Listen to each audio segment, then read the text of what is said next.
வணக்கம் குட்டீஸ். இன்று நாம் பார்க்க போகும் கதை சிங்கமும் முயலும் என்ற ஒரு அற்புதமான நீதிக்கதை.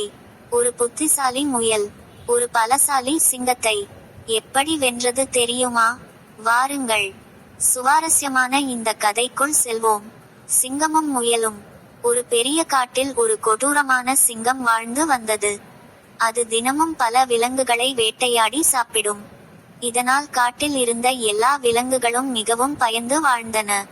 ஒரு நாள் விலங்குகள் அனைத்தும் சேர்ந்து சிங்கத்திடம் சென்றன. அரசாய், தினமும் வேட்டையாட வேண்டாம், நாங்களே தினமும் ஒரு விலங்கை உங்களிடம் அனுப்புகிறோம் என்றன. சிங்கமும் அதற்கு ஒப்புக்கொண்டது. ஒரு நாள் சிங்கத்திற்கு உணவாக ஒரு சிறிய முயலை அனுப்பினர். முயல் மிகவும் புத்திசாலி. அது வேண்டுமென்றே தாமதமாக சிங்கத்திடம் சென்றது. கோபமடைந்த சிங்கம், ஏன் இவ்வளவு தாமதம் என்று கர்ஜித்தது. முயல் அமைதியாக, அரசாய், நான் வரும்போது இன்னொரு சிங்கம் என்னை தடுத்தது. இந்த காடு தனக்கே சொந்தம் என்று கூறியது என்றது.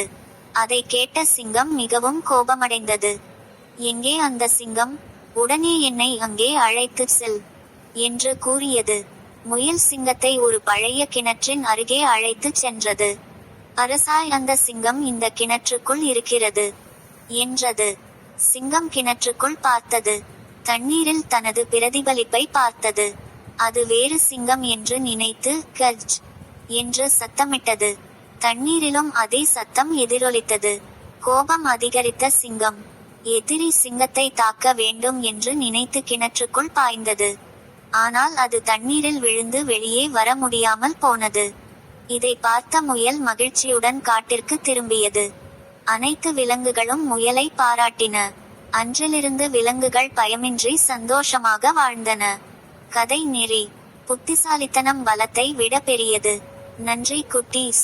இந்த கதை உங்களுக்கு பிடித்திருந்தால் லைக் செய்யுங்கள், நண்பர்களுடன் பகிருங்கள், எங்கள் சேனலை சப்ஸ்கிரைப் செய்யுங்கள்.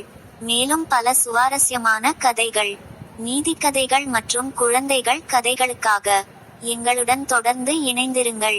மீண்டும் ஒரு புதிய கதையுடன் சந்திப்போம். வணக்கம்.